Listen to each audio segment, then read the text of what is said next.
Well, I'd say join and get yeah. the newsletters and go to the meetings. That's what I would say.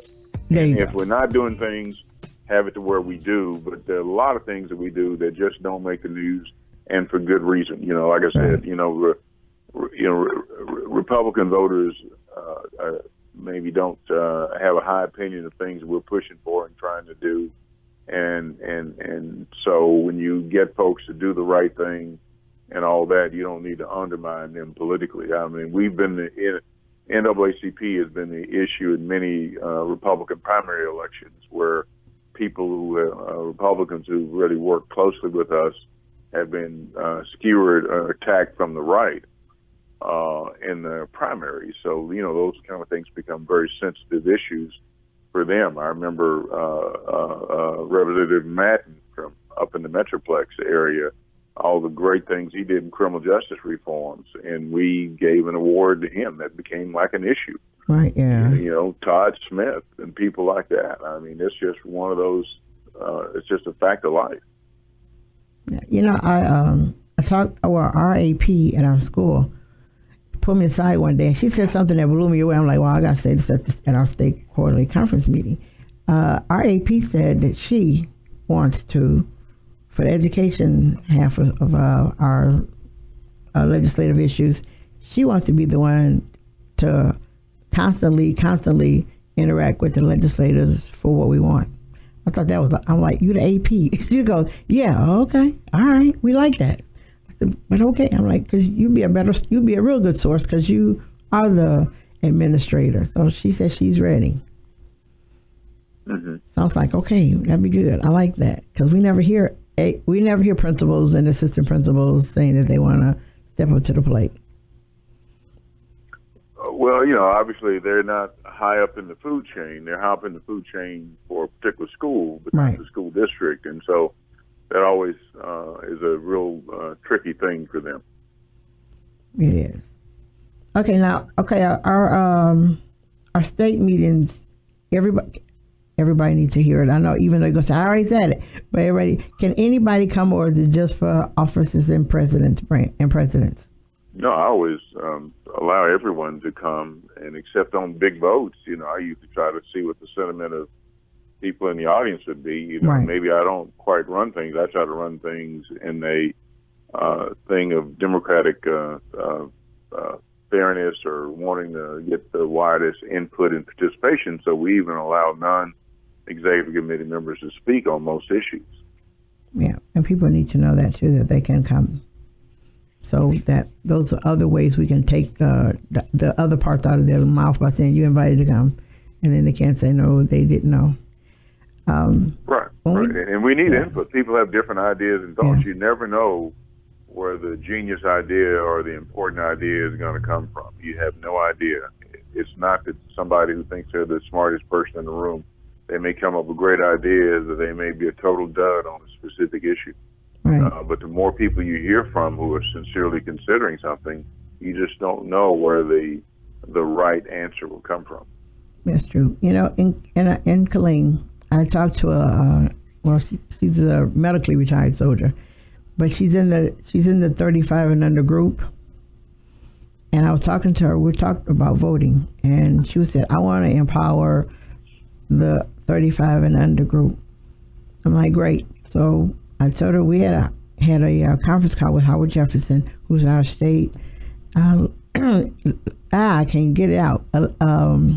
Political affairs. Yeah, political affairs person. And I told her we had just had a conference call with him, and he was asking us to do the very thing that she had just asked me, can she do? So she's met 3 times. I gave her the maps that we had. Everything we get, I gave it all to her to read and study. But she's got a group, and she's got 30 people in her group.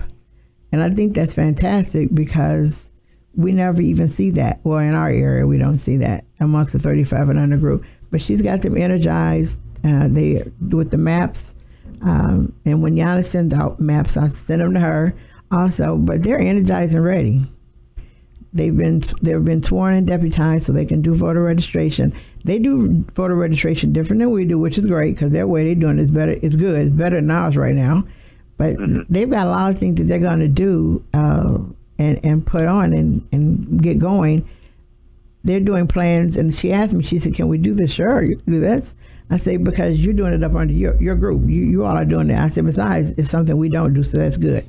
I said, and what I mean by we don't do, I say, our age group is not going to do what your age group is doing. And we shouldn't. I said, as long as we have the same goals and the same purposes of what we're doing, it doesn't matter that yours is different than ours. But I told her that I'm admiring what she's doing and the group doing. So they got a T-shirt, they got a name. They've done a lot. And like I said, they did a voter registration drive, but they did it the way we've heard. They did a hip-hop version, voter registration drive. They did a can they did a can for cans for the homeless.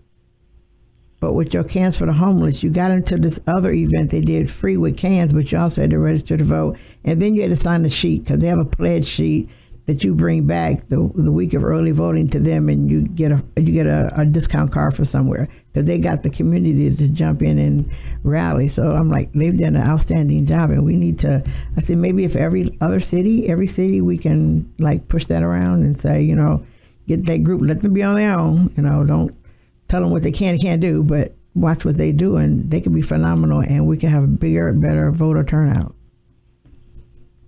I think it's great when that age bracket is involved. I think there has been a real problem with that. You know, I think that the NAACP has great participation up to 25 and 45 and over. But between that 25 and 45, we've been working for a number of years to try to improve the participation. And I think it's good if folks form their own organizations.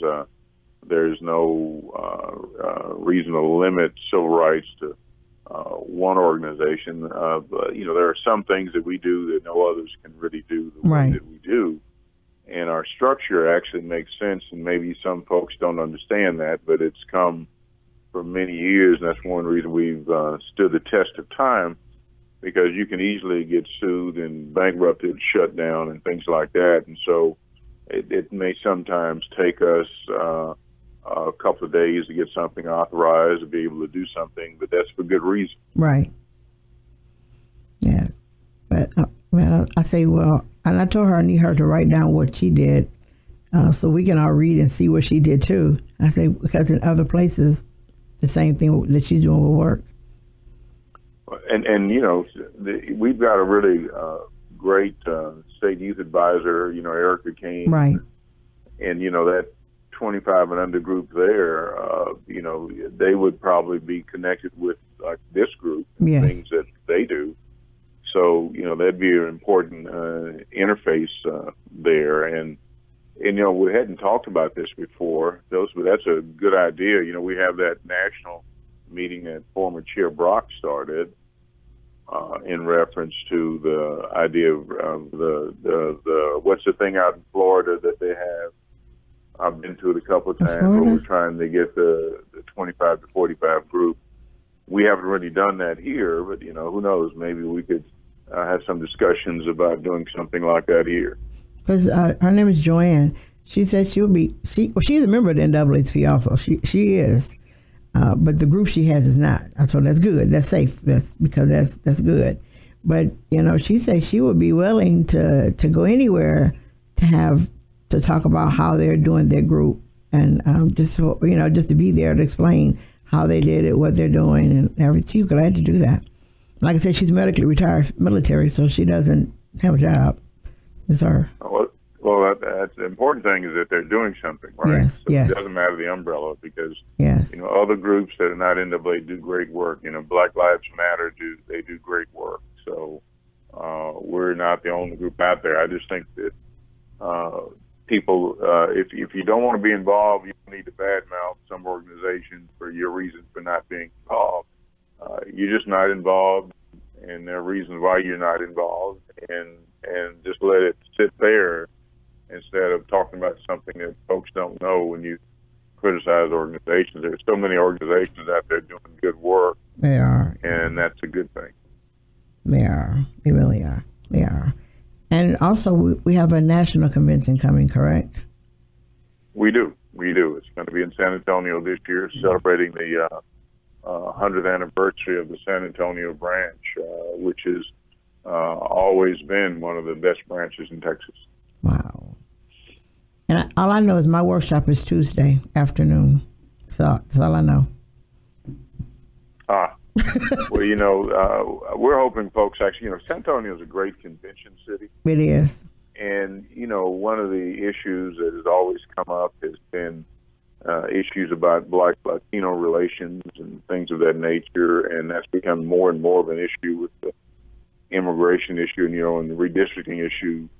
Immigrants go to communities where they are received and people aren't hostile to them. And so you find that many Latinos move in African-American areas when they move to the country. And so this requirement about having 50.1% of the citizen voting age population that we have in the circuit before you can draw a new district is particularly problematic because Latinos live in African American areas. Right. You can't draw a 50.1% African American district, and because of the citizenship issue, you can't draw a 50.1% citizen voting age population district for Latinos. But if you join the two together, you can draw 50.1% combined in quite a few more places, and we could really enhance the voting strength of both groups if we're allowed to join them together. So, you know, there's a big case for cooperation. We lost that issue in this round. That's the big issue that we lost. We had won it the first couple of rounds in 2011. But in the 2014 round, and the round just finished, 14 we pretty much won it, but we lost it in the latest round, and the court said it was a very close case about Black-Brown relations and whether we could be joined together. Because I know in many communities, Blacks and Browns have been joined together, and the way we won HD 54 required us to show Black and Brown together, joining together in the Bell County area. Right. But we didn't win it on the basis of joining them together. It was just based on really the act of splitting the city that clearly had the intent of minimizing the minority vote. But we need to really continue to look at that. And so San Antonio is a great place to maybe have that national discussion, right, and to talk about that, where, you know, the Black and Brown relations, so that, you know, a lot of the organizations, we get along real well. You know, LULAC is a great ally of ours. You know, we've had those frictions with MALDEF in the litigation, but with LULAC, it had a great relationship. GI Forum, guys like that, Southwest Voter, Okay, all right, good. So now we got why we need to vote. Now we also know about gerrymandering. We also know about the polls, and Killeen should really know about the poll locations, because for our last city election, they ran out of ballots, and they were telling people to come back at 5:30. They did. They really did. And I came back up here to our station, and Mel's, who was on at that time, I asked him to tell everybody on the radio not to leave the polls. You know, don't leave, because if you leave, you're not going to come back. So don't leave. And he did. He did. He told everybody to stay where they were. And we, through our radio station and us, we raised enough cane in Killeen that those ballots showed up really fast, because the lines kept getting bigger, and the people kept telling them, no, the radio station said don't move, don't go nowhere, don't leave, you know. And the areas that they ran out of ballots were the majority areas that they ran out. We checked the other areas; they didn't run out of ballots, but our areas did run out of ballots. But and of course, we don't know what the original motivation was, but you have to kind of analyze the facts to see, and that's an important fact. It didn't happen in other areas, right? Because that has been a ploy that has been used in many places around the state to limit minority participation. That's an effective way to make sure not enough minorities vote. So we've had things where I'm thinking it was at Galveston County a couple of years ago where the voting machines and things were not operable until like 8:30 and 9 o'clock in the morning. Yes. And so, those things do happen, and they do have usually in minority areas. You don't find them happening in other areas.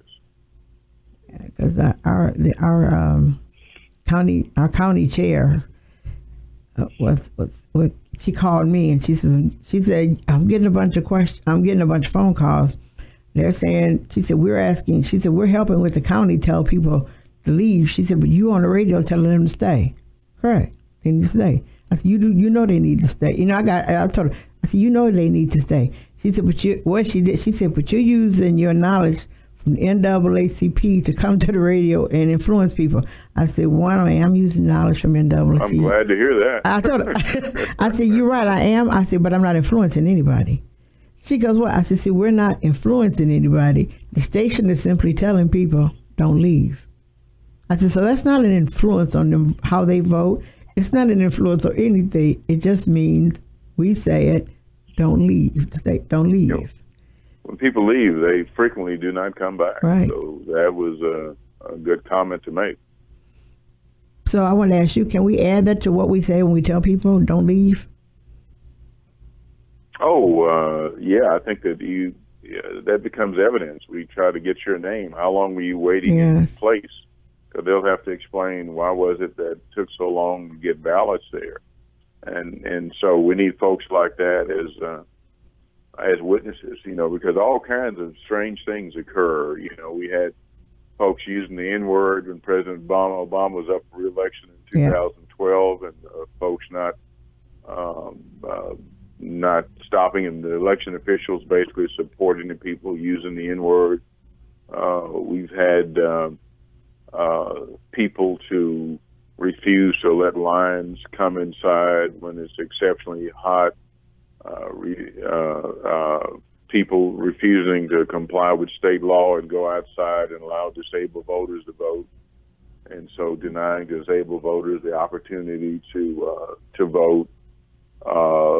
So it's just, when NAACP officials tried to go and just give water to folks in polling lines, getting into fights and calling the police on NAACP officials. Right. So, it goes on and on and on. The things that these hostile groups will do that have taken control over many precincts and have been appointed by authorities to run precinct operations.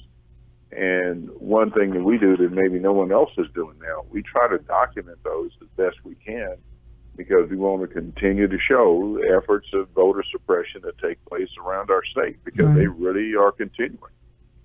Well, our station, once again this year, will be doing the same thing. We'll give out our number. And I got our station manager to agree, because I posted in such a way that he could not ever say we couldn't do it. But we're going to talk about the locations. We put them on our Facebook page. And we will add it. Before we didn't add it, we just said it, but we'll add in that, don't leave the polls if they don't have any, you stay. Also, I told them don't vote on the ballot where somebody ran a copy on, because that machine won't take that ballot. Mm-hmm. And the lady was like, and I say, and it was our party chair. She said, why are you telling people that? I said, because the machine doesn't take paper ballots. It doesn't. If you make a copy on it, it doesn't. It doesn't even read it.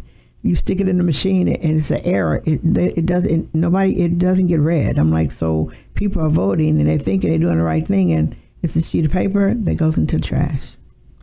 So we even told people, if they give you a copy, you don't want one that came off the printer. No, it's a different texture of paper.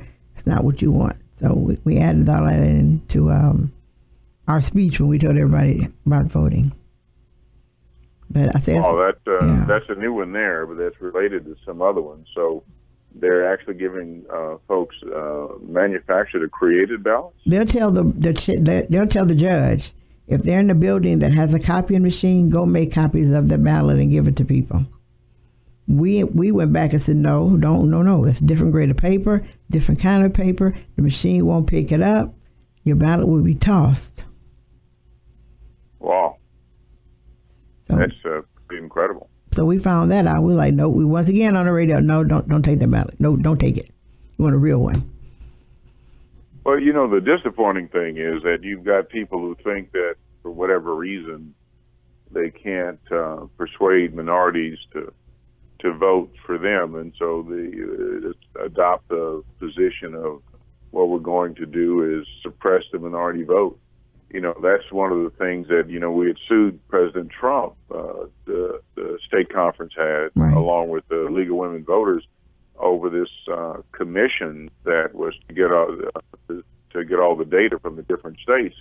And it was simply a data mining operation, and that puts us in such a vulnerable position, putting all that information in one location without proper fail-safes.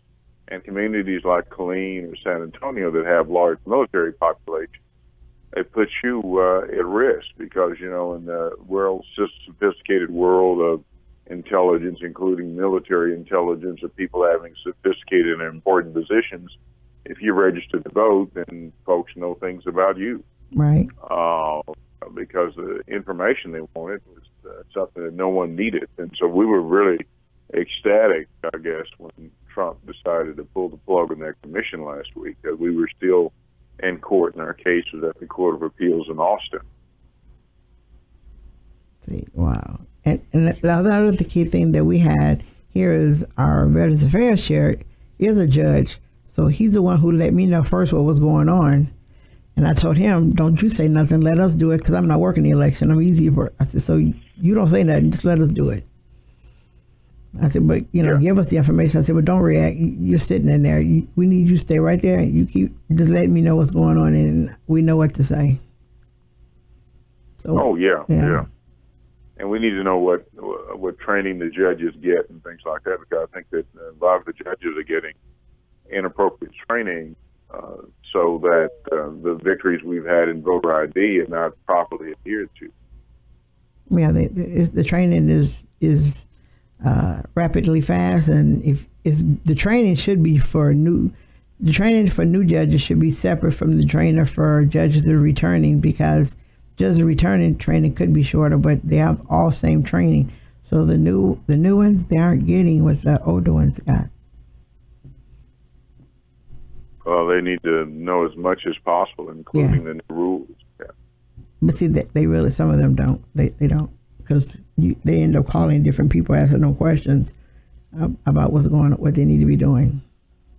Well, you know, one of those things, one of those laws that the legislature passed a few years back that did get the attention of some of the others was allowing the party that had won the gubernatorial election in that county, the previous election, to select the precinct officials. Okay. And so you've got people who are hostile to people in the minority community that are actually the polling officials, and so that's been a real problem in many places. Oh, wow, okay. All right. I'm going to wrap this up, and I want to thank you for calling in and letting me interview you. Well, great to shout at you, and keep up the good work, and we need to get you to understand that cold weather is not good. No, I just explained all the reasons it is good. It reduces the quality of life. Why? Because you can't do activities outside. Who said that? The only thing you can't do outside is, I don't know, you can do everything outside. You can't go play basketball. You can't go out on the lake and enjoy yourself. You know, you limited walking your dog because there are issues with the weather and making sure they don't put them in harm's way. Then you take them inside somewhere and walk. Well, it's not quite the same. You don't walk inside. There's nowhere to take them inside but your house.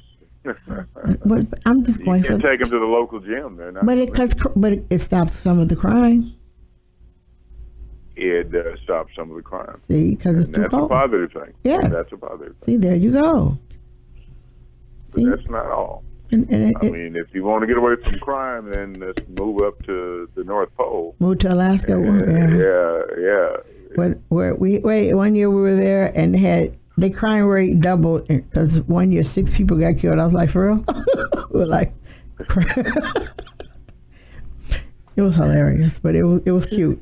But they had a heart attack about it, but it was cute. Well, thank you for having me, and look forward to all the good work I hope we're going to be able to pull off this year. And elections are hopefully going to be one of them where, we won't have, with the speaker leaving, we've got reason to be really concerned about 2019. Yes, we do. It's scary. Yeah. Yep. But thank you for being a guest. And I want to thank everyone for listening in to KISS Community Connections. And I want you to always remember, you cannot lead a positive life with a negative mind. We'll talk to you later. Bye now.